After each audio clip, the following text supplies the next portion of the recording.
Vamos orar juntos, mais uma vez. Pai, nós desejamos de todo o coração estar nessa noite completamente absorvidos pela pessoa do Teu Filho. Completamente absorvidos. Atrai nosso espírito, mente, afeições, desejos para Ti mesmo. Que o Senhor possa ser, através da Tua palavra, exposto aos nossos olhos, de tal forma que o nosso coração seja reconquistado. Agradecemos pelo poder que o Senhor tem de subordinar a Si as nossas vidas. Agradecemos pelo poder que o Senhor tem de converter todo o nosso coração a Ti. Agradecemos o Senhor pela Tua perseverança como Salvador de nossas vidas. Aquele que iniciou uma boa obra em nós e aquele que há de completá-la. Queremos nos oferecer mais uma vez nesta reunião ao Senhor, para que a operação da Tua palavra se processe em nossas vidas, trazendo-nos algo mais da imagem do Teu Filho. Pedimos ao Senhor que tome conta desse tempo em que estaremos juntos em todos os sentidos. Repreende toda a obra das trevas, para que a Tua palavra possa ser plantada nos nossos corações e o maligno não a arrebate de nós. Nós Te pedimos em nome de Jesus. Amém. Irmãos, nós iremos a partir de hoje prosseguir com aquele estudo panorâmico que temos feito com relação aos alicerces de nossa fé. Nós iremos partilhar os 4 alicerces que restaram e nós não temos um tempo definido para concluir esse estudo. Nós iremos partilhar enquanto o Senhor nos conduzir, enquanto Ele nos der o encargo. Nós temos 4 ainda alicerces para vermos. Nós já estivemos compartilhando sobre os 4 primeiros, são 8 ao todo, os irmãos se lembram. Não nesta série propriamente, mas numa série mais do passado, nós estivemos falando sobre a Trindade e também sobre a encarnação, a pessoa divina humana de Cristo. Essas mensagens se encontram gravadas em nossa série aí na biblioteca. Nós retomamos nessa série de estudos a partir do 3º grande alicerce da nossa fé, que é a expiação ou a propiciação. Os irmãos se lembram? Então a Trindade foi o primeiro deles já visto em tempos passados.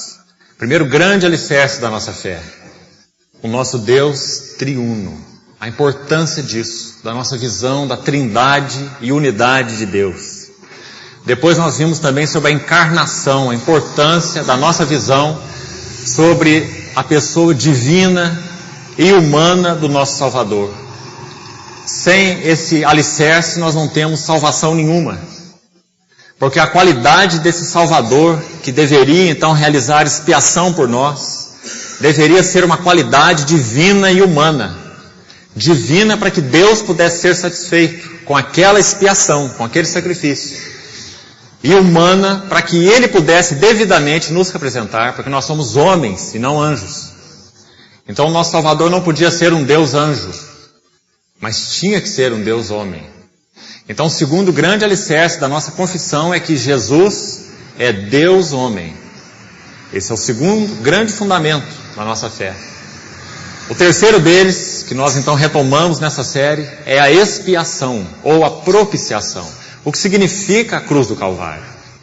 Que Jesus então não morreu como mártir, nem como símbolo, nem como exemplo. Mas a sua morte real teve um significado real e eterno. Ele é Cordeiro de Deus, que tira o pecado do mundo. Expiação, que significa remover a culpa. Também já estivemos compartilhando. E depois, por último, quando fizemos uma pausa nessa série, nós falamos sobre o quarto fundamento da nossa fé, que seria a justificação pela fé. Os irmãos se lembram que eu gastei toda uma reunião falando especificamente, quase toda uma reunião, sobre Martinho Lutero, que foi quem o Senhor, de uma forma muito especial, claro, além de outros, mas ele, de uma forma muito especial, o Senhor o incumbiu de lançar de novo, na história da igreja, esse grande alicerce.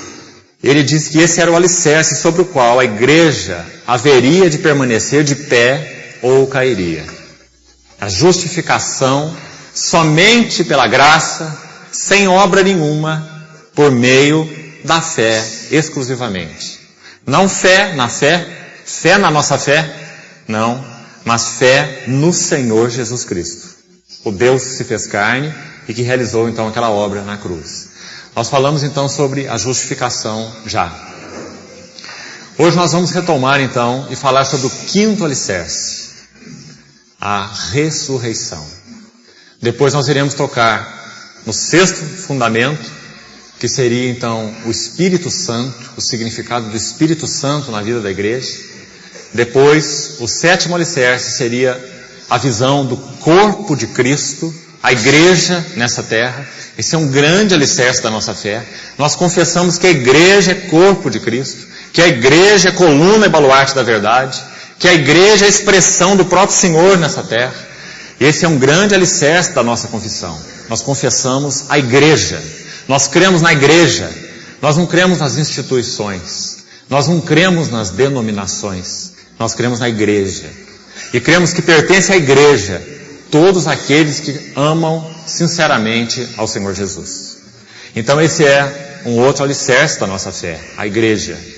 E depois um oitavo alicerce seria então a visão do supremo propósito de Deus, incluindo a segunda vinda de Cristo.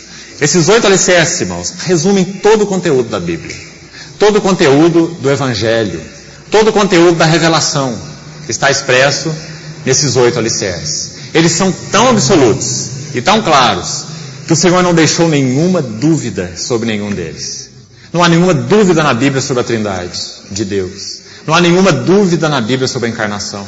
Nenhuma dúvida sobre a expiação. Nenhuma dúvida sobre a ressurreição e etc. Porque são fundamentos. Nós temos alguma dúvida, por exemplo, sobre se a igreja será arrebatada antes da revelação do anticristo ou depois da revelação do anticristo. Sobre isso nós temos dúvida, porque a Bíblia não deixou claro. Isso pertence ao Senhor.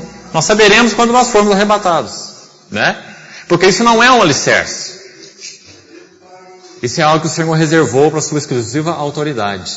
Mas, irmãos, os alicerces da nossa confissão, os alicerces da nossa salvação, eles não têm hipóteses alguma relacionada a eles. Eles são fatos. Fatos concretos, claros, evidentes na palavra de Deus. Então hoje nós iremos tocar um pouco, começar hoje, a respeito desse grande alicerce que é a ressurreição. Primeiro deixa eu colocar para os irmãos esse elo na corrente. Nós dissemos que esses alicerces são uma corrente de 8 elos.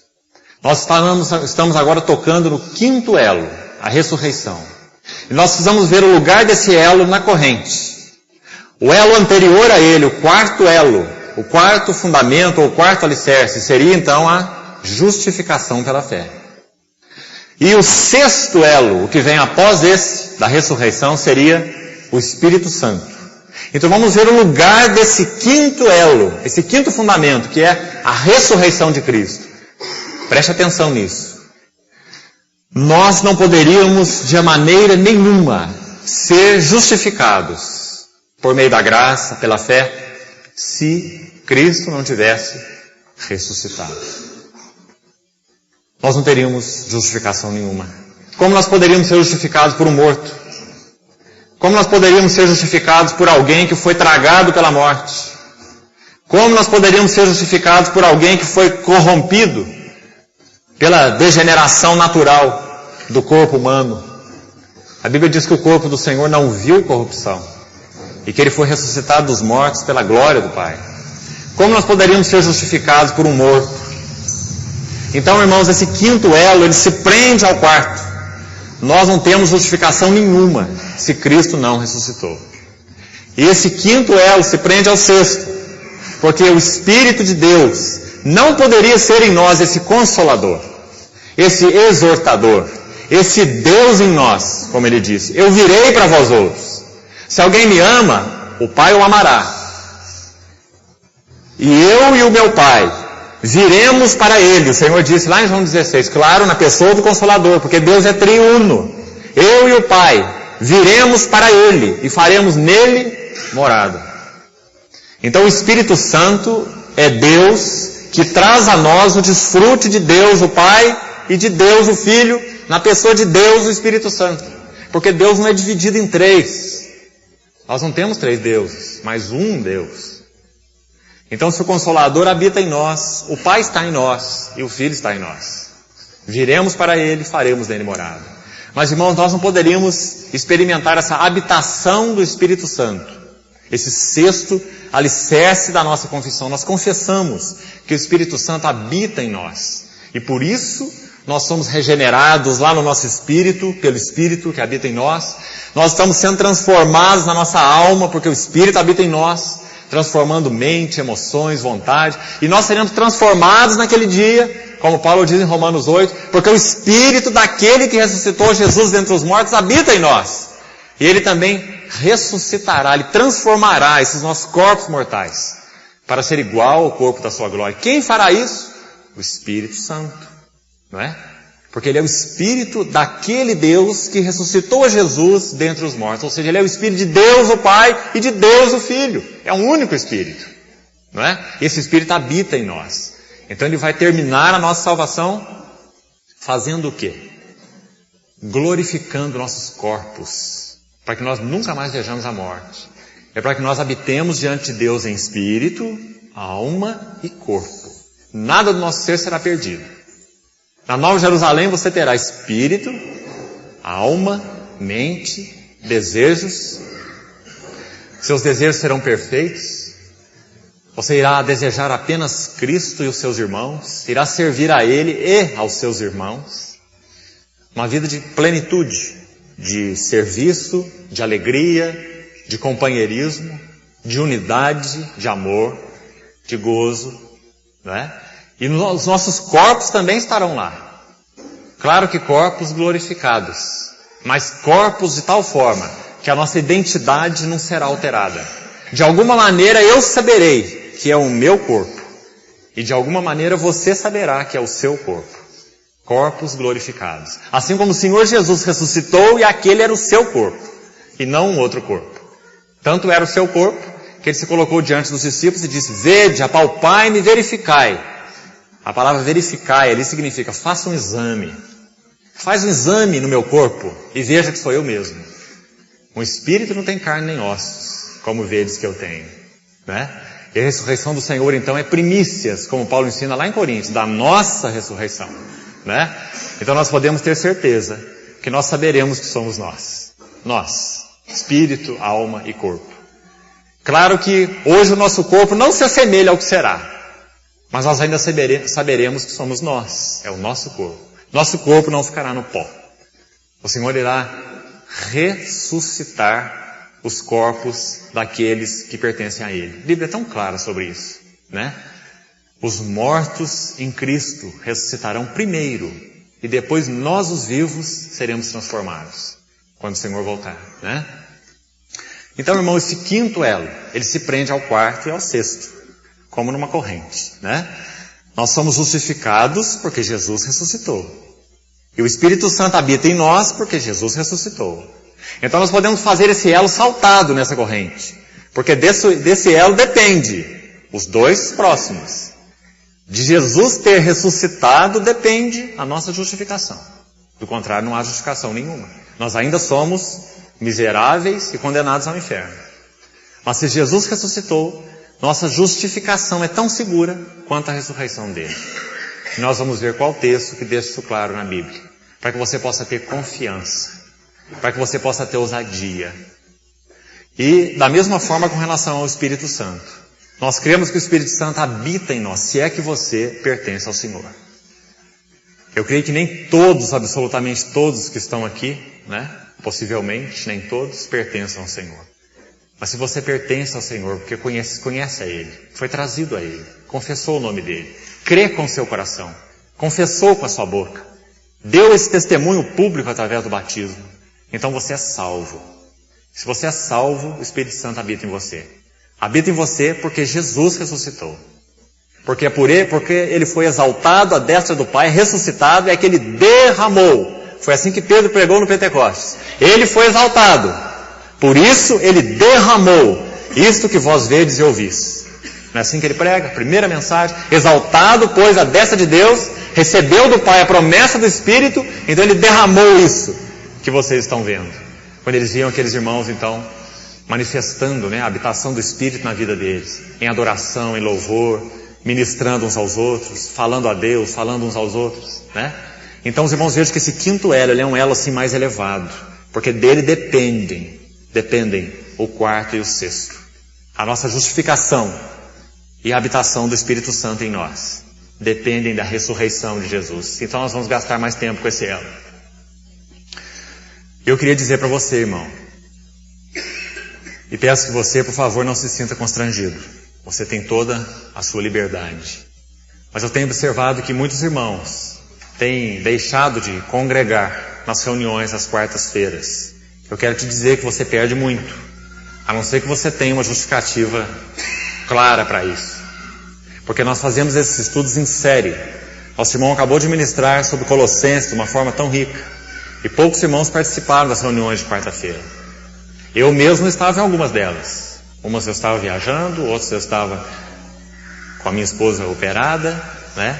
Mas eu queria exortar os irmãos a estarem presentes nessas reuniões. Porque nós temos, então, perdido, né, essa sequência de ministração de todos os irmãos que têm ministrado a palavra. E eu, então, vou fazer como temos feito aqui, ministrar em sequência. Eu gostaria de destacar com os irmãos, dentro desse assunto da ressurreição, fatos teológicos e fatos históricos. E se você não puder pegar os dois e ligá-los, você vai ficar com meias mensagens. Você vai ficar com algo aqui e algo ali. Você vai ser um cristão inconsistente. É importante que você tenha o conteúdo todo. É muito importante. Então não seja um domingueiro. Participe regularmente das reuniões da igreja. Amém? Vamos ver 1 Coríntios, capítulo 15.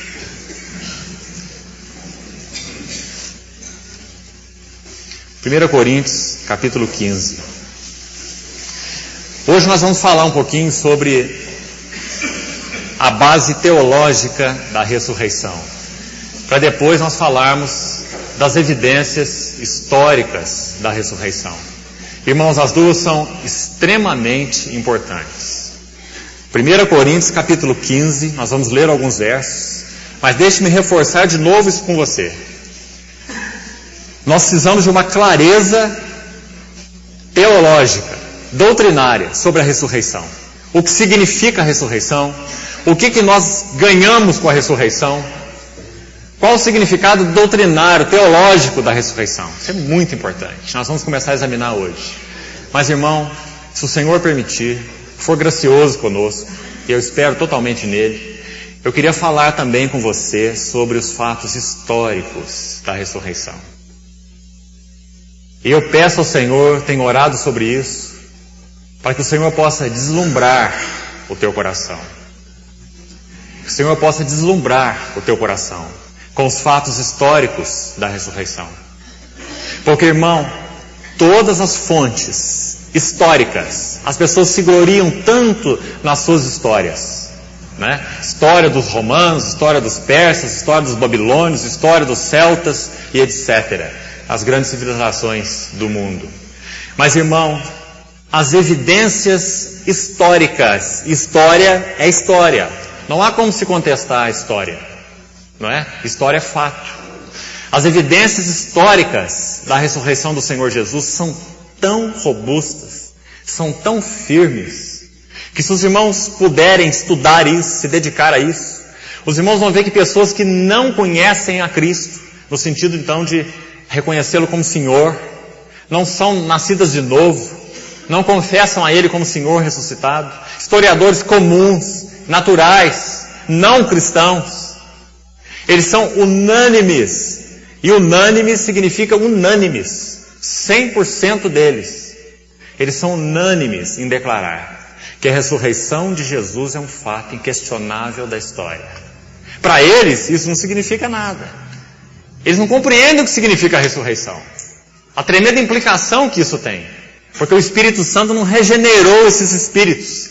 Eles estão mortos em delitos e pecados. São homens naturais, não é? São historiadores, são cientistas naturais.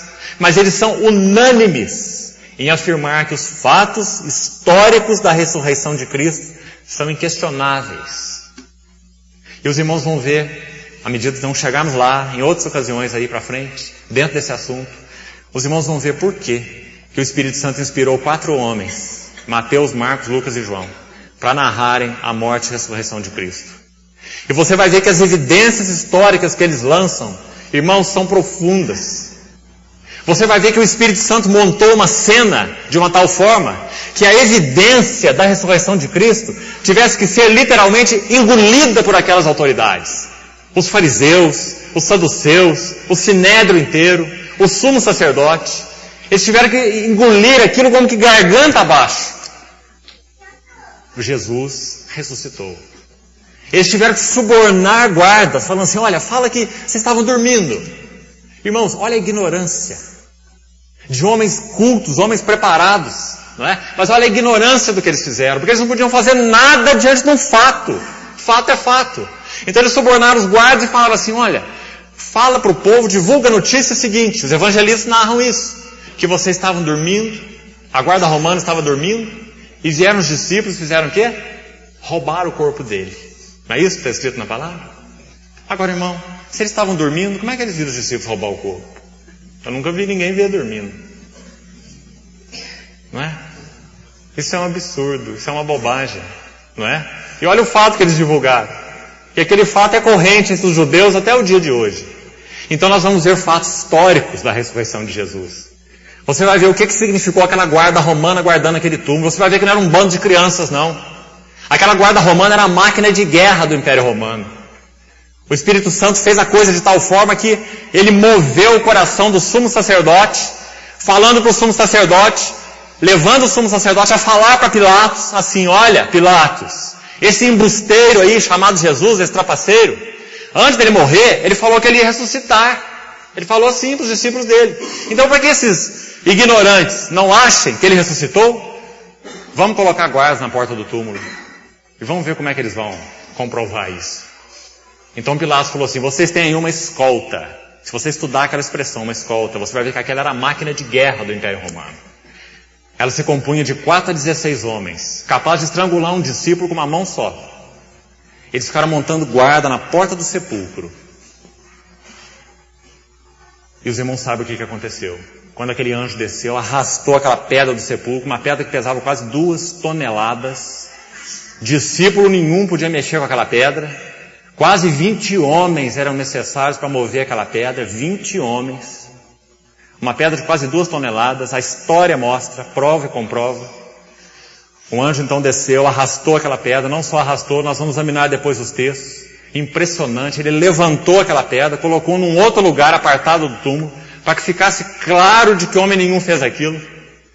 Você vai ver os textos, você vai ler as palavras no grego, você vai ver o que aquilo significa. A pedra não foi só afastada, não. E Jesus saiu apertadinho pela fresta, não. A pedra foi levantada, foi colocada longe da porta, para que ficasse claro que ninguém fez aquilo.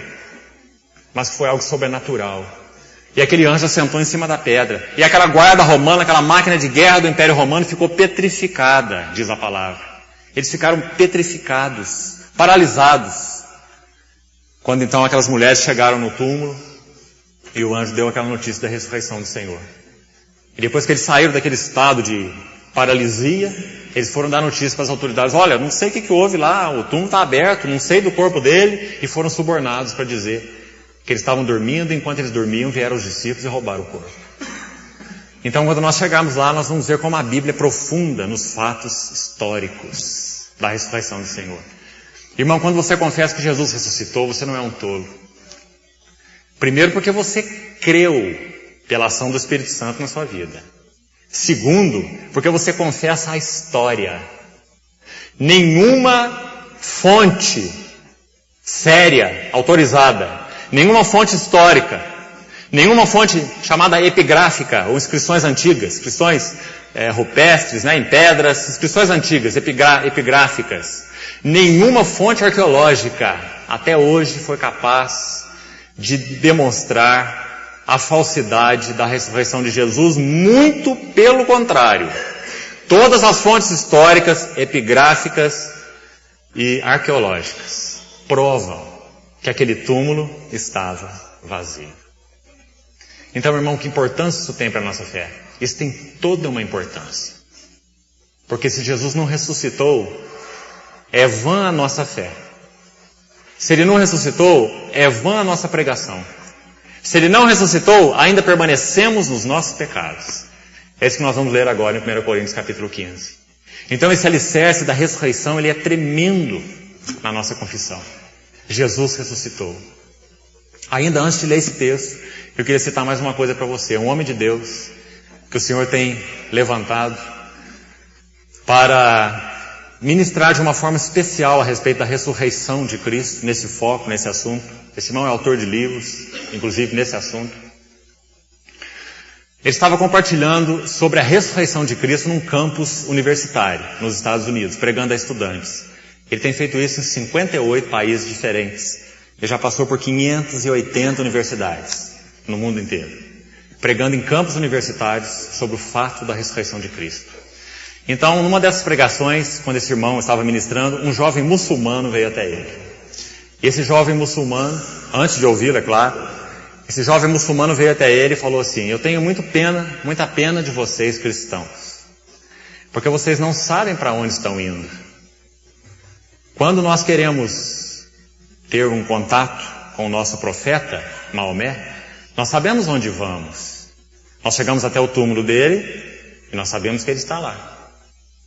Mas vocês cristãos... E quando ele foi completar essa frase, diz o irmão que ele imediatamente parou de falar, porque ele viu a bobagem que ele estava dizendo. Ele teria que confessar, embora ele não chegou até lá, ele teria que confessar que nós cristãos, se formos até o túmulo do Senhor lá em Jerusalém, nós vamos ver que não tem nada lá, que aquele túmulo está vazio, porque ele não está lá. Irmãos, o maior símbolo do cristianismo não é uma cruz vazia, porque uma cruz vazia não significa nada. Qualquer criminoso crucificado naquela época do Senhor Jesus, que for tirado da cruz, vai ser sepultado, vai se degenerar e a sua cruz está vazia, né? Mas o símbolo do cristianismo é o túmulo vazio, porque essa é uma impossibilidade natural. Para que o túmulo esteja vazio, então o poder da ressurreição tem que ter operado ali. O Senhor Jesus disse assim para Marta: eu sou a ressurreição e a vida. Quem crê em mim, ainda que esteja morto, viverá. Na medida que formos passando, então, por esse alicerce, nós vamos ver como a Bíblia é fundamentada, irmãos. Toda a revelação do Novo Testamento, principalmente, ela é fundamentada sobre esse alicerce. Ele ressuscitou. Do contrário, nós não temos nada, absolutamente nada. Não há igreja, não há justificação, não há Espírito Santo, não há nada, se Cristo não ressuscitou, né? Então vamos lá, ler um pouquinho desse texto, 1 Coríntios capítulo 15. Irmãos, venho lembrar-vos o evangelho que vos anunciei, o qual recebestes e no qual ainda perseverais.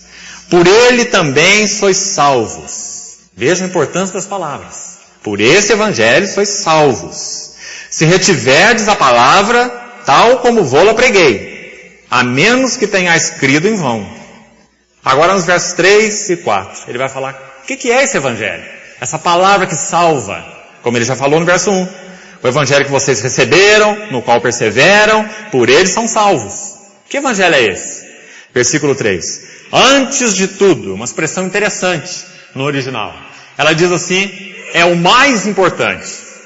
Paulo está falando assim, eis o que é mais fundamental. Então o nosso português traduziu assim, antes de tudo, né? O que tem preeminência, o que tem maior importância. Antes de tudo, eu vos entreguei. Cada palavra é importante, irmão, cheia de conteúdo. Paulo não está dizendo assim, antes de tudo, Deixa eu mostrar para vocês como que eu entendo. Não importa como que Paulo entende. Não significa nada para nós o que Paulo entende. Significa para nós o que Paulo recebeu. Como ele falou. O evangelho que eu prego, eu não recebi de homem algum. Mas por revelação desse Senhor, ressuscitado, que se revelou a mim naquela estrada de Damasco. E eu prego um evangelho de primeira mão. E qualquer um que pregue diferente, seja reprovado. Ele falou isso, ainda que um anjo do céu. Essa é a autoridade apostólica desse homem, Paulo.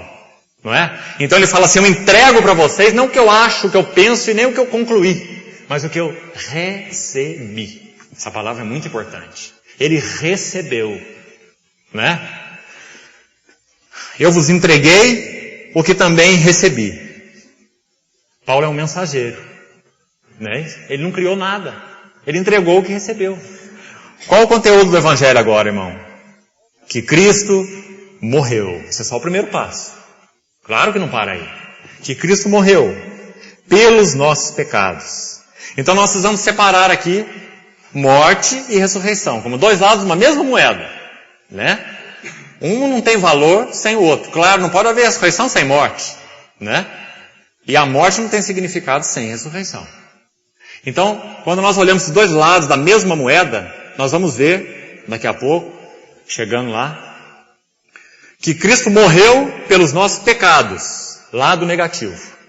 Ele morreu porque tinha pecados que precisavam ser lidados. Nós estávamos separados de Deus, e nada poderia nos levar a Deus. Nossas boas obras não, nossa religião não, nossa cultura não, nosso desejo não, nada.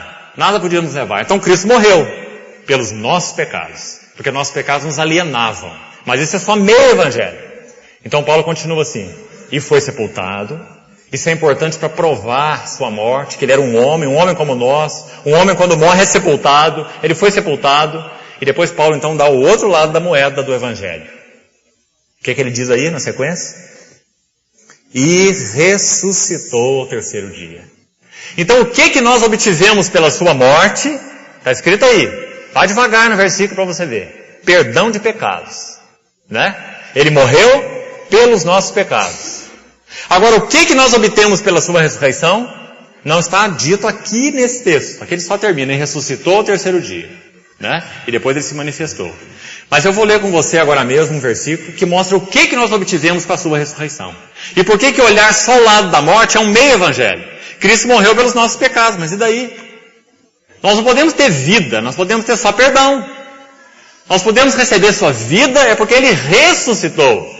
E pôde então repartir sua vida conosco. Como? Ele nos deu o seu Espírito.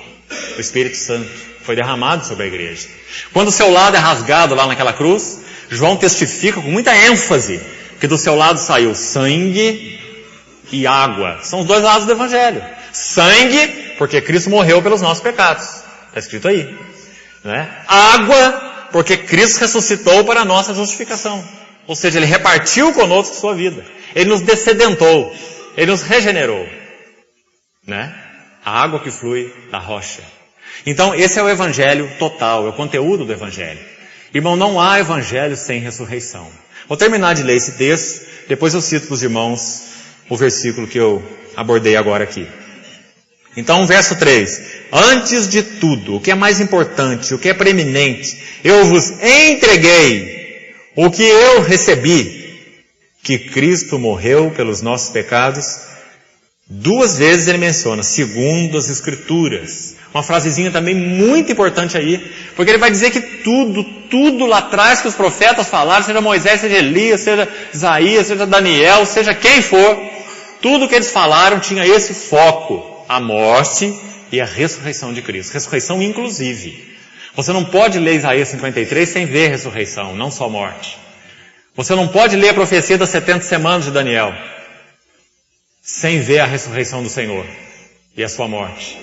Você não pode ler o Salmo 22 sem ver a morte e a ressurreição juntos, né? Então ele diz, Cristo morreu segundo as Escrituras. Todas as Escrituras anunciavam isso. Que ele viria, que ele se encarnaria, que ele é Deus conosco e que ele então morreria pelos nossos pecados. Mas não só isso. Segundo as Escrituras também, ele ressuscitaria. Então você vê essa expressão duas vezes aí e ela é muito importante. Significa que esse é o assunto da Bíblia toda. Por isso esse segundo as Escrituras é importante. Ele foi sepultado e ele ressuscitou ao terceiro dia de novo, segundo as Escrituras. Está vendo? Então mostra a importância desse tema nas Escrituras. Tudo que as Escrituras dizem é com relação a esse assunto. Agora vamos pular lá para o versículo 12. Preste bem atenção no foco teológico, como nós falamos, né, da ressurreição nesses versículos. Olha lá. Ora, se é corrente pregar-se que Cristo ressuscitou dentre os mortos, como pois afirmam alguns dentre vós que não há ressurreição de mortos? Irmão, um dos comentaristas com relação a 1 Coríntios, que tem um bom comentário sobre 1 Coríntios, ele escreve uma coisa interessante. Há muitos bons comentários sobre 1 Coríntios. Um dos comentaristas diz o seguinte, que a mensagem mais importante de Paulo, quando ele escreveu 1 Coríntios, o que ele tinha no coração, acima de todos os assuntos, o assunto da ceia, o assunto dos irmãos levarem um ao outro em tribunal humano, não é? Paulo acertou muita coisa entre eles, que estava desordenada, mas o assunto-chave no coração de Paulo, que o levou a escrever essa epístola, é o assunto do capítulo 15. Inclusive porque você vê que é a menção mais exaustiva na Bíblia sobre a ressurreição. É 1 Coríntios 15. É o texto mais completo sobre a ressurreição. É todo um capítulo, são 58 versículos. Não é isso? Sobre a ressurreição. Então o foco de Paulo era esse. Por quê, irmãos? A resposta é a seguinte. Os coríntios estavam vacilando. Ele usa a expressão lá no início, aí se olha lá no verso 2, a menos que tenha escrito em vão. Por que Paulo fala isso? A menos que tenha escrito em vão. Ele está dizendo que o Evangelho, ele não é um conjunto de faça e não faça. Olha, acerta isso entre vocês, acerta a questão da ceia, acerta a questão aí da imoralidade que existe entre vocês, acerta essa outra questão. O Evangelho não é uma questão de acertar coisas só, inclui isso também. Mas o Evangelho ele tem alicerces, e esse é o alicerce mais fundamental, não é? Que ele toca no final. Aí você perguntaria assim, por que ele trata só no final então? Porque primeiro ele gasta uma epístola inteira para falar sobre a autoridade apostólica dele, a vida dele, o ministério dele, para que então no final ele prepare os coríntios, para isso que ele quer colocar. Alguns deles, irmãos, segundo a história, estavam até descrendo na imortalidade da alma, por influência filosófica. Estavam crendo que a alma do homem é igual à alma de animal. Morreu, acaba tudo. Comamos e bebamos, que amanhã morreremos. Paulo não cita isso aí? Em 1 Coríntios 15? Todo mundo vai para o túmulo, vai terminar lá. Lá acabou. Come e bebe enquanto você pode. Amanhã morreremos. Essa era a filosofia dos chamados epicureus, da época de Paulo. Então Paulo toma essa filosofia e diz assim, olha, isso é uma bobagem. Cristo ressuscitou. A alma, seja do ímpio ou seja do justo, é imortal. Aqueles que são de Cristo estarão com Ele. Aqueles que não são de Cristo viverão eternamente sem Ele. Em tormento, em aflição, por estarem ausentes da presença dEle. Não é? Então ele vem trazer essa profunda doutrina do capítulo 15, a ressurreição. Então olha lá como ele fala no versículo 12. Ora, se é corrente pregar-se que Cristo ressuscitou dentre os mortos, como pois afirmam, olha agora essa expressão, alguns dentre vós. Irmãos, vejam que o assunto era sério. Era dentre os irmãos, dentre os coríntios. Né? Como afirmam alguns dentre vós que não há ressurreição de mortos, vocês vão ver que Paulo está como que absurdado, né? Diante desse fato. Versículo 13. E se não há ressurreição de mortos, então Cristo não ressuscitou. Olha o argumento da lógica de Paulo. E se Cristo não ressuscitou, ele vai dando passo para trás. Né? Se Cristo não ressuscitou, é vã, um vazio, uma nulidade, um vácuo.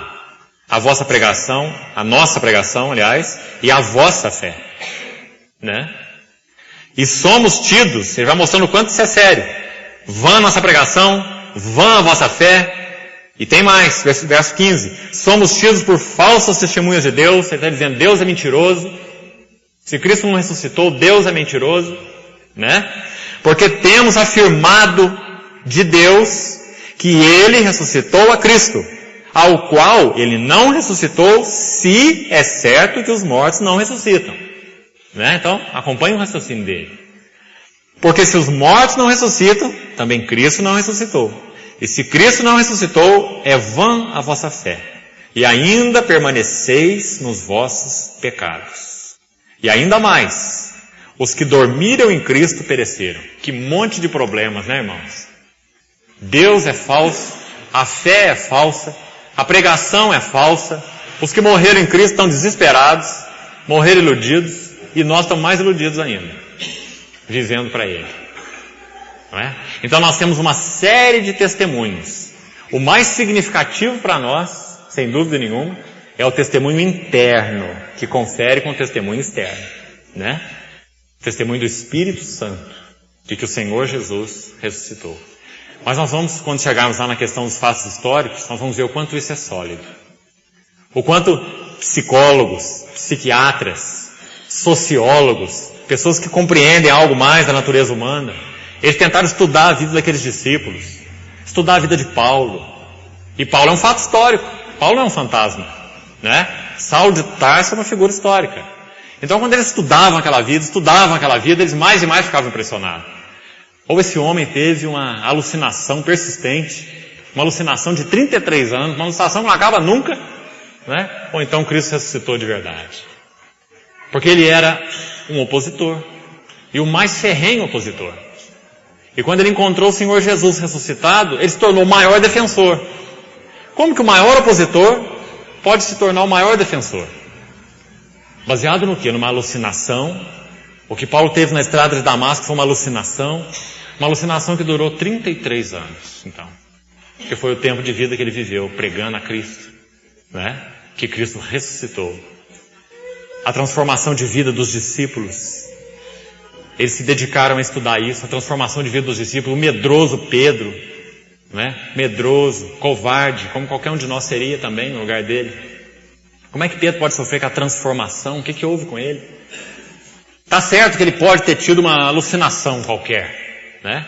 Mas na hora, irmãos, que a vara suasse no lombo dele, quando eles foram levados diante do Sinédrio, e vocês são desobedientes, nós já falamos para vocês não pregar nesse nome, e vocês estão desobedecendo a nós, e levanta as varadas daqui, as varadas de lá, qualquer alucinação ia embora, diante dessas varadas, né? Vara é bom para tirar a alucinação. Mas Pedro e João levavam aquelas varadas e saíam de lá, se considerando dignos de sofrer afrontas por esse nome. E nós vamos ver quantos textos na Bíblia, principalmente o livro de Atos, né, dão como foco essa mensagem. Ele ressuscitou. Nós somos testemunhas. Quando ele já velhinho escreve a epístola dele, você se lembra o que ele fala? Ele fala assim, olha, nós estivemos com ele no Monte Santo e nós fomos testemunhas da glória dele. Nós não temos informação de segunda mão, não. Nós ouvimos a voz que dizia, este é o meu filho amado, a ele ouvir. E nós somos testemunhas oculares da sua majestade. Ele recebeu do Pai glória e honra. Então, irmãos, que necessidade nós temos, como cristãos, de estarmos claros com relação à ressurreição. E mais do que isso, estarmos com aquele senso desse santo orgulho espiritual. Nós pregamos que Cristo ressuscitou. O nosso Senhor Deus, homem, está vivo. Nós não temos túmulo para visitar. Nós não temos Meca para ir. Nós não temos líder que passou no tempo. Nós confessamos a Cristo que ressuscitou como homem, que é Senhor de todos, que tem um nome que está acima de todo nome. Que ao nome dele se dobra todo joelho, no céu, na terra, debaixo da terra também. Toda língua confessará finalmente, ele é o único Senhor. Então, que necessidade nós temos, irmãos, de resgatar esse alicerce e de nos firmarmos sobre ele, como cristãos, né? Então, esse é o argumento de Paulo aí, nesse texto. Vamos ver até o verso 19. Nós paramos no verso 17, né? Se Cristo não ressuscitou, é vã a vossa fé, e ainda permaneceis nos vossos pecados. E ainda mais, os que dormiram em Cristo pereceram. E o verso 19 ele conclui, se a nossa esperança em Cristo se limita apenas a esta vida, somos os mais infelizes de todos os homens. Olha o que ele diz no verso 32 dessa epístola. Se como homem lutei em Éfeso com feras, que me aproveita isso? Ele está dizendo que ele fez isso pelo Evangelho, né? Se como homem lutei em Éfeso com feras, que me aproveita isso? Se os mortos não ressuscitam, comamos e bebamos que amanhã morreremos. Esse era o ditado dos epicureus, dos filósofos epicureus da época dele, né? Que pensavam que a vida terminava com a morte. Não vos enganeis, as más conversações corrompem os bons costumes. Tornai-vos a sobriedade. Olha que palavrinha interessante, irmão. É como se ele dissesse assim para os coríntios: vocês estão bêbados? O que está acontecendo com vocês? Tornai-vos a sobriedade. Ele está mostrando esse profundo e tremendo alicerce que é a ressurreição de Cristo, né? Tornai-vos a sobriedade como é justo e não pequeis, porque alguns ainda não têm conhecimento de Deus. Isso digo para vergonha vossa. Então é um capítulo muito forte, muito vigoroso, esse capítulo 15 de Coríntios, por causa da profundidade, da necessidade desse alicerce na nossa fé, né? Agora então, eu queria que nós fôssemos a Romanos capítulo 4. Deixa eu ler um versículo com vocês para deixar bem clara a importância da ressurreição do Senhor, agora no que concerne a nós. Romanos capítulo 4. Vamos ver só o último versículo, versículo 25.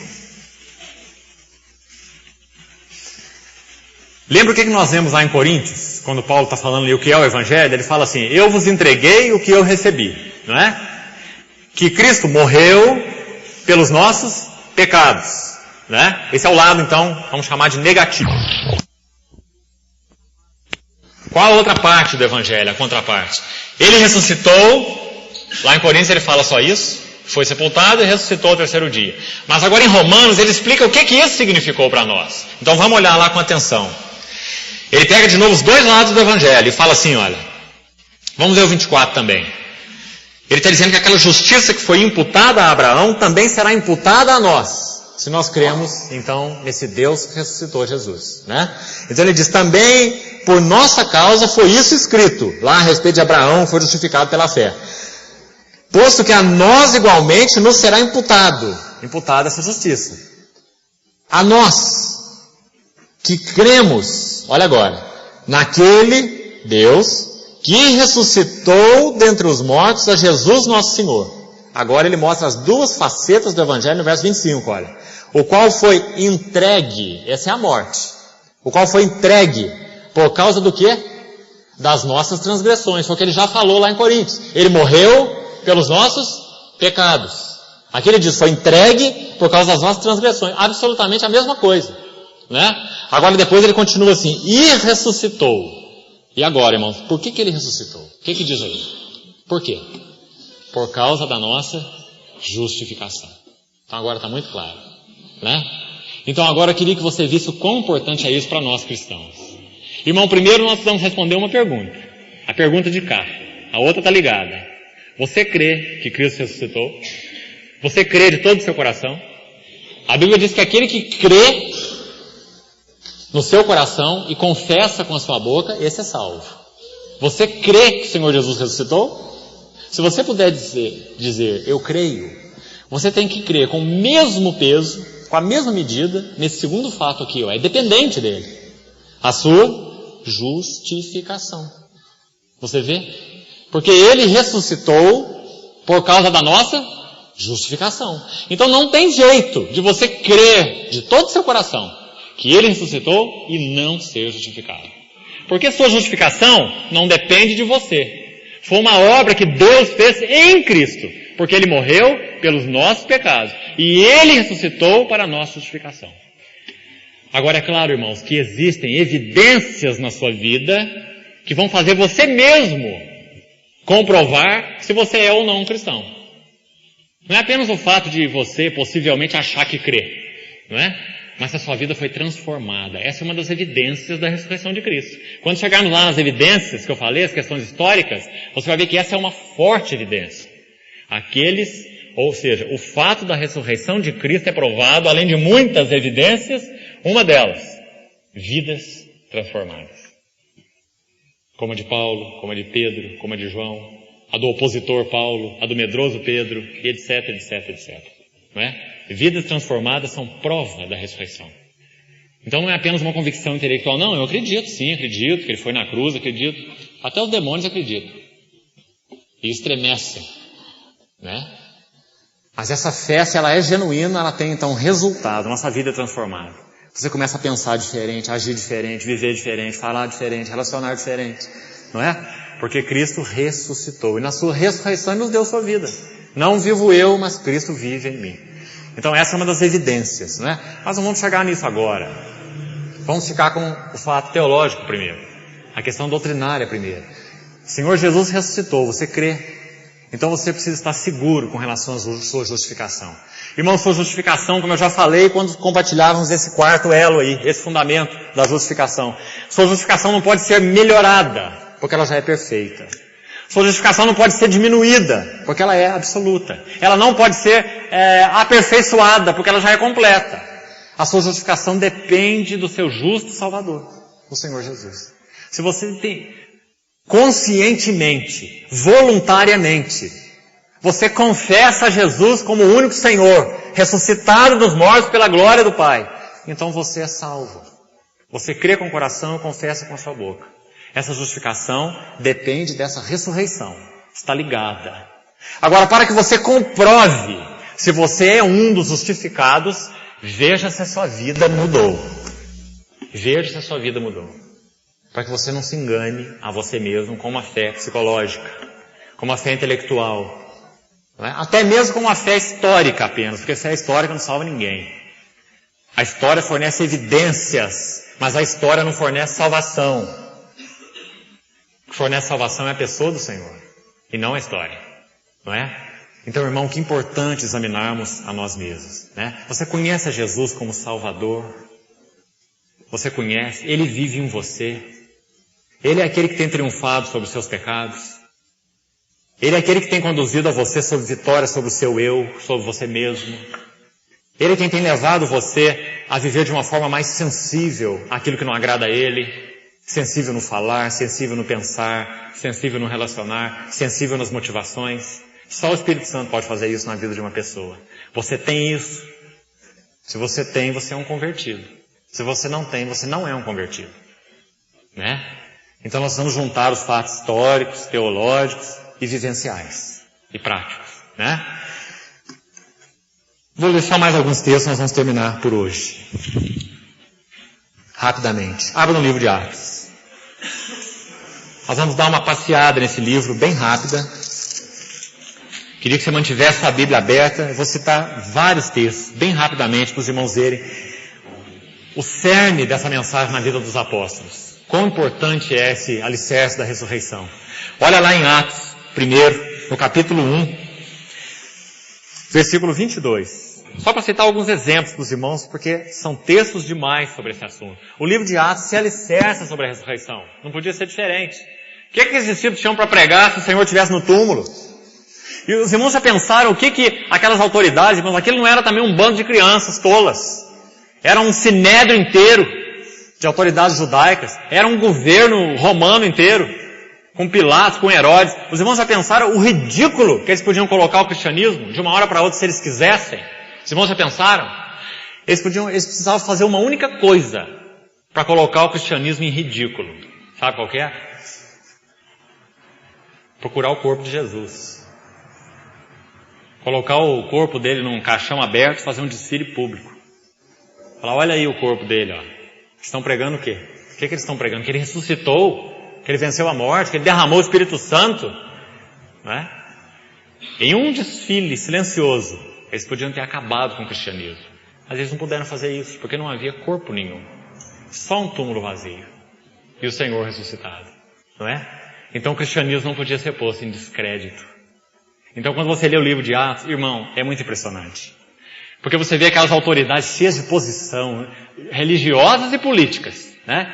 Principalmente religiosas, o sinédrio, aqueles homens do colarinho branco, né? Do sinédrio, cheios daquela posição. E aqueles humildes pescadores, pregando o evangelho com aquele poder, curando enfermos, expulsando demônios, o Senhor manifestando a sua graça, salvando vidas, 3.000, 5.000, 11.000 daí a pouco, a igreja em Jerusalém. Eles apavorados, com a unha na cabeça, não sabiam o que faziam. Eles acharam que com a morte do Senhor aquilo tudo ia acabar, um monte de pé rapado, como eles pensavam, que não ia chegar a lugar nenhum. Agora eles estavam pregando a ressurreição do Senhor. Como diz a palavra, em todos eles havia poder e abundante graça. Então quando você começa a ler o livro de Atos, você vê aquelas autoridades caindo, uma a uma diante deles. Uma a uma. E é muito impressionante e maravilhoso esse livro exatamente por isso. Vamos dar uma olhada rápida. Olha lá em Atos 1, logo no início, capítulo 1, olha lá no verso 22. O Espírito Santo não tinha descido ainda. Pedro está aguardando com mais 120 pessoas lá no cenáculo. Não é assim? 120 lá no cenáculo.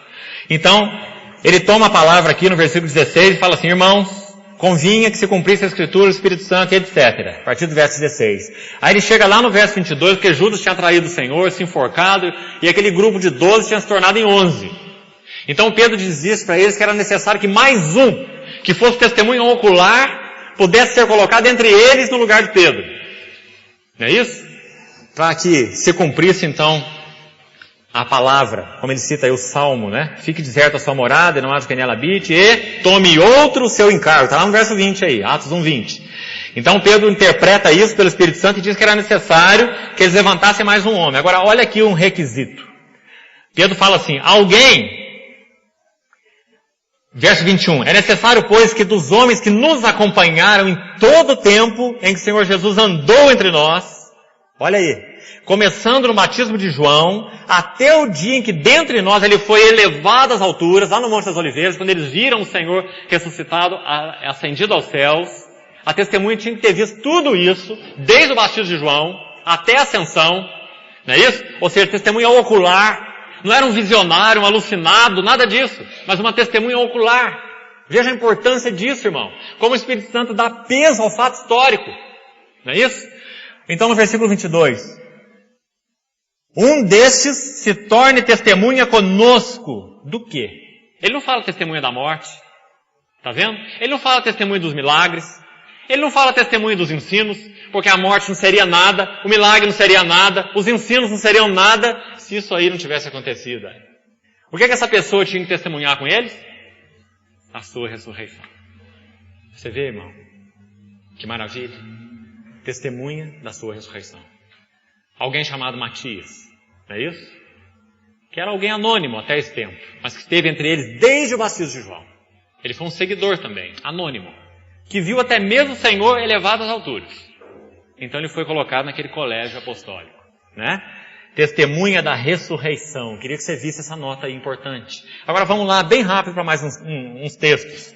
Depois que o Espírito Santo desce agora, em Atos 2, o Pentecostes, olha lá no versículo 22. Atos 2, 22. Pedro vai pregar a primeira mensagem. Tremenda mensagem. Então ele diz assim: varões israelitas, atendei a essas palavras. Olha quem que está falando, irmãos. Quem negou o Senhor 3 vezes. Diante de alguém que não tinha peso nenhum. Inclusive uma criada do sumo sacerdote. Tal a covardia.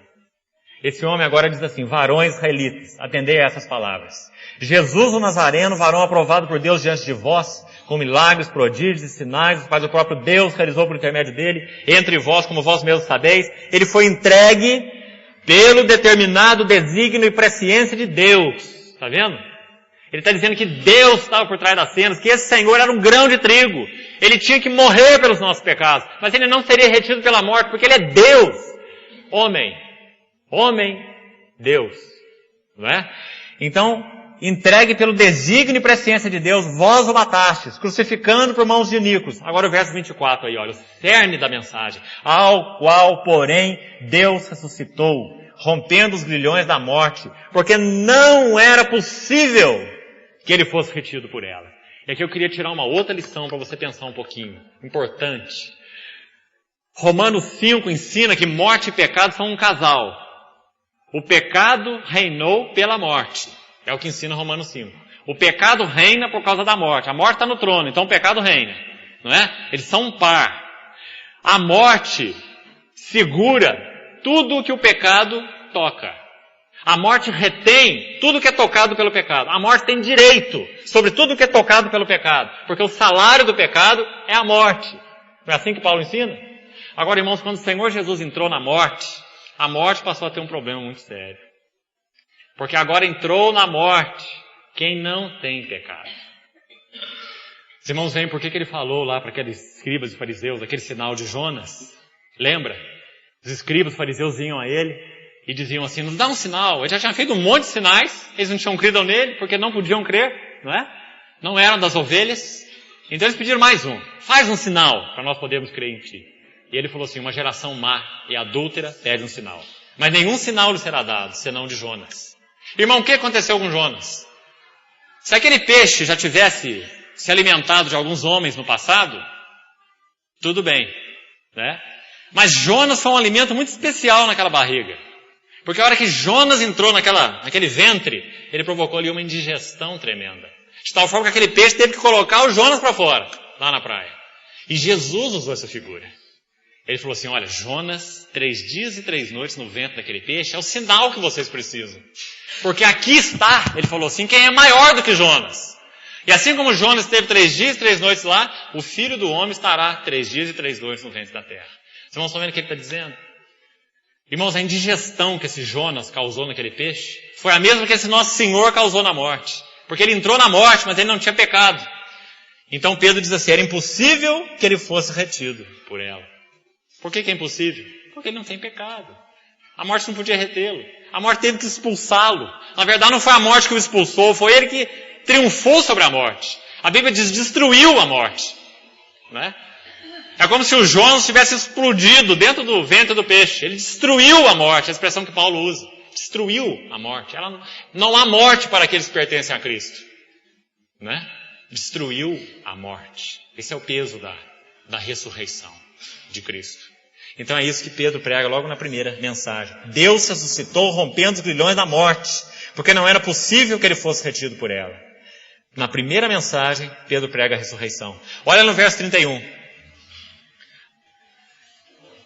Ele cita Davi. Davi foi um profeta, um homem de Deus, mas morreu. Seu túmulo está lá. Você quer visitar Davi? Vai lá. Tem um túmulo do Davi. O osso do Davi está lá. Não é? Então ele cita o exemplo de Davi e diz assim, Davi também era uma figura. Versículo 31. Prevendo isso, referiu-se à ressurreição de Cristo, que nem foi deixado na morte, nem o seu corpo experimentou corrupção. A este Jesus, Deus ressuscitou. Os irmãos estão vendo 3 vezes, num único sermão. A este Jesus, Deus ressuscitou. Ele se referiu à ressurreição de Cristo. 3 vezes. Olha como esse alicerce era sólido na pregação desses irmãos. Olha mais para frente. Atos capítulo 3, verso 15. Pedro cura um coxo na porta do templo, pórtico chamado de Salomão. Não fez nada, só curou um coxo. Né? Eles chamaram Pedro lá para dar conta disso. Então Pedro vai pregar de novo. Em Atos 3,15 diz assim, Dessarte matastes o autor da vida. Ele está perante o Sinédrio, as autoridades. Dizendo assim, matastes o autor da vida, a quem Deus ressuscitou dentre os mortos. E nós somos testemunhas. E pela fé em o nome de Jesus, esse nome fortaleceu a este homem que agora vedes e reconheceis. A fé que vem por meio de Jesus. Não é fé na fé, tá vendo? A fé que vem por meio de Jesus. A fé nele. Deu a este saúde perfeita na presença de todos vós. Depois ele prossegue falando dessas profecias que se referiam a Cristo, né? E depois mais para frente, olha lá no verso 26. Tendo Deus ressuscitado ao seu servo, mais uma vez. Tendo Deus ressuscitado ao seu servo. Olha a ênfase da mensagem qual que era. Não há dúvida nenhuma. É a ressurreição. Né? Por causa da importância desse alicerce. Olha o capítulo 4. Depois que eles terminam de pregar. Falavam eles ainda quando sobrevieram os sacerdotes. Olha os homens da autoridade aí. Os sacerdotes, o capitão do templo. Só tem figura de nome aqui. Né? Os saduceus, que era um partido de alta classe na época. Lá no meio dos fariseus, né? Eles chamaram ali o Pedro e João, ressentidos, eles tinham ciúme deles, porque eles estavam ensinando o povo. Na cabeça deles eram homens iletrados, homens incultos, como eles falaram, e agora estavam ensinando o povo, né? Então eles estavam ressentidos, olha aí no verso 2, por ensinarem eles o quê? Ensinarem o povo e anunciarem em Jesus a ressurreição dentre os mortos. Está vendo, irmãos? O que provocava ciúme naquelas autoridades? Qual que era o foco? A ressurreição dentre os mortos. Aí os irmãos sabem o que eles fizeram a partir do verso 5. Né? Trouxeram eles ali, exortaram a eles, castigaram a eles. Capítulo 5. Olha o versículo 10 desse capítulo. Capítulo 4, aliás. Tomai conhecimento vós, todos do povo de Israel, de que em nome de Jesus Cristo Nazareno, a quem vós crucificaste, e a quem Deus ressuscitou dentre os mortos, em seu nome é que este está curado perante vós. Este Jesus é pedra, rejeitada por vós os construtores, a qual se tornou a pedra angular, não há salvação em nenhum outro. Essa mensagem que nós já conhecemos. Não é? Está vendo onde que está a ênfase? Vós crucificastes, Deus o ressuscitou. Olha o capítulo 5, bem rápido. Capítulo 5, verso 30. O Deus de nossos pais ressuscitou a Jesus, a quem vós matastes, pendurando no madeiro. O Deus de nossos pais ressuscitou a Jesus. Versículo 32, ele diz, nós somos testemunhas destes fatos. Ou seja, história. Fatos históricos. Não é? Não são pessoas alucinadas, nem confusas. Nós somos testemunhas desses fatos. Lá no capítulo 10, último texto que eu vou citar para nós terminarmos. E são muitos mais, irmãos. Só exemplos. Pedro vai lá na casa de Cornélio. E Pedro, apesar de um homem de Deus, ele era um homem de Deus judeu. De origem judeu. Né? E judeu é sempre judeu. Então, quando Pedro vai na casa de Cornélio, ele vai pregar para Cornélio a mensagem da salvação. E ele tem reticências quando ele vai pregar para Cornélio. Se você lê a pregação de Pedro. Olha lá o capítulo 10, versículo 34. Pedro tem uma visão daquele lençol que desce. Né? Cheio de animais imundos. O Senhor queria mostrar para ele que o evangelho não era só para o judeu, mas é para aquele que o judeu considerava imundo. Não é isso? O Senhor falando para ele, Pedro, mata e come. Pedro, mata e come. Pedro, mata e come. 3 vezes. Aquele lençol mostrando que o evangelho era para os gentios também. Aqueles que o judeu considerava imundo. Então Pedro já tinha tido a visão, a explicação da visão, tudo isso. Ainda assim, Pedro era um judeu. E ele tinha reticência. Então quando ele foi pregar, olha lá, no verso 34 do capítulo 10. Pedro chega na casa de Cornélio, uma pessoa vai lá buscá-lo, orientada por uma visão de Deus, uma coisa tremenda. Mas ainda Pedro tem reticência. Então ele começa a pregar para Cornélio e diz assim, então falou Pedro dizendo, é como Pedro dissesse assim, bem, já que eu estou aqui, né, numa casa que eu nunca estaria, porque é uma casa gentia, uma casa imunda, né, mas já que Deus me trouxe aqui, então eu reconheço que Deus não faz acepção de pessoas. Desde todos os tempos, aquele que faz o que agrada a ele é aceitável. Né? Então você vê que ele mencionar a acepção de pessoas, ele já está se referindo a Cornélio. Né? Depois ele continua no versículo 36, dizendo assim, essa é a palavra que Deus enviou para quem? Para os filhos de Israel. Mas Cornélio não é dos filhos de Israel. Mas que Pedro, como é que ele prega um evangelho desse? O que ele foi fazer na casa de Cornélio? Pregar judaísmo? Ou pregar o evangelho? Não é? Você vê, irmão, quão forte é uma formação cultural? Então, olha, a palavra de Deus, ele enviou para os filhos de Israel. Então, Cornélio, fica esperto aí, porque não é tudo para você, não. Né? Você, quem sabe, vai ter parte numa migalhinha. Como um cachorrinho que come a migalha que cai da mesa. Né? Então ele diz assim, essa palavra é para os filhos de Israel. Anunciando o evangelho da paz por meio de Jesus Cristo, e esse é o Senhor de todos. Agora no verso 37, ele vai dar outra derrapada. Ele diz assim, vós conheceis a palavra que se divulgou por toda a Judéia, começando da Galileia. Cornélio não tem nada com isso. Cornélio não é da Judéia, Cornélio não é da Galileia, não é? Então ele está dizendo que eles são especiais. Começou na Judéia, divulgou pela Galileia, e Pedro vai pregando. Deus ungiu Jesus de Nazaré com o Espírito Santo e poder. E no versículo 39 ele dá de novo a quarta derrapada na mensagem dele. E nós somos testemunhas de tudo o que ele, Jesus, fez, aonde? Na terra dos judeus. Você é judeu. Né? Ele fez na terra dos judeus. E Cornélio, você não é judeu. Né? Você está fora da aliança. Ele fez isso na terra dos judeus e em Jerusalém. E ele vai pregando. Quando ele chega no verso 40, ele diz assim, a esse Jesus Deus ressuscitou. Agora ele chegou na coisa importante. Antes ele só derrapou. Não é? E quando ele vai falar da ressurreição, irmão, se você ler a sequência do texto, eu quero encerrar.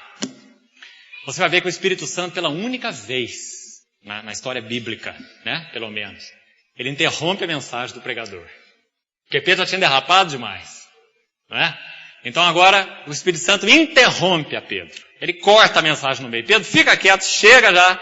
Você já pregou o suficiente que eu morri e que eu ressuscitei. Então ele derramou o seu Espírito na casa de Cornélio. Né? Esse Senhor ressuscitado. Quando Pedro falou sobre a ressurreição, veja aí. Então o Espírito Santo vem, interrompe a pregação e o Espírito é derramado. Então Pedro não sabe o que faz, diz assim, nossa, e agora? Ele já tem o Espírito Santo, como é que nós vamos negar a água? A água é só uma figura do Espírito Santo. Nós precisamos batizar essas pessoas com água, porque eles já receberam o Espírito Santo. Eles já têm a realidade, como é que nós vamos negar o símbolo? Leia o texto que você vai ver. Então eles foram batizados com água. Agora, irmão, quando que o Espírito Santo foi derramado sobre a casa de Cornélio? Quando Pedro pregou a ressurreição. Que ele não só passou pela terra dos judeus, ensinou, curou, fez isso ou aquilo, foi um varão acreditado diante de Deus, mas que Deus o ressuscitou. Né? Então os irmãos vejam a ênfase, o cerne da pregação apostólica aí no livro de Atos. Se você ler o livro de Atos, cada vez vai ficar mais evidente. A ressurreição é o cerne do Evangelho. O, com letra maiúscula. Dele depende a nossa justificação. E dele depende a habitação do Espírito Santo em nós. Então, irmãos, nós pregamos e confessamos o Senhor Jesus que ressuscitou. Nós temos um Senhor vivo, entronizado à destra de Deus. Temos comunhão pessoal, direta com Ele, por meio do seu Espírito, que foi dado a nós. Então, esse é o alicerce mais importante no que concerne a nós, a nossa confissão como igreja, como corpo de Cristo. Nas próximas reuniões nós vamos explorar um pouquinho mais desse conteúdo teológico desse alicerce e depois vamos entrar nos fatos históricos. O Senhor nos ajude. Amém. Vamos orar. Pai, nós pedimos que o Senhor mesmo venha trazer para o nosso coração o devido valor, o devido peso desse fato eterno da ressurreição do Teu Filho. Obrigado porque nós somos participantes pela fé desse fato. Nós ressuscitamos com Ele. Nós estamos assentados nos lugares celestiais, em Cristo. Obrigado porque o Senhor repartiu conosco a Tua vida ressurreta. E nós temos comunhão. O Senhor nos deu vida, estando nós mortos em delitos e pecados. Pedimos ao Senhor que venha clarear a nossa visão, Senhor. E clarear o nosso entendimento a respeito da Tua ressurreição. Para que nós possamos ter verdadeira ousadia na nossa confissão a respeito de Ti. E uma viva esperança que se baseia na Sua ressurreição. Assim como o Senhor ressuscitou, nossos corpos serão transformados. E os mortos em Cristo ressuscitarão para a comunhão e gozo da Sua presença. Senhor, nossa esperança em Ti não se limita apenas a esta vida. Nós somos os mais felizes de todos os homens. E nós agradecemos a Ti, em nome de Jesus. Amém.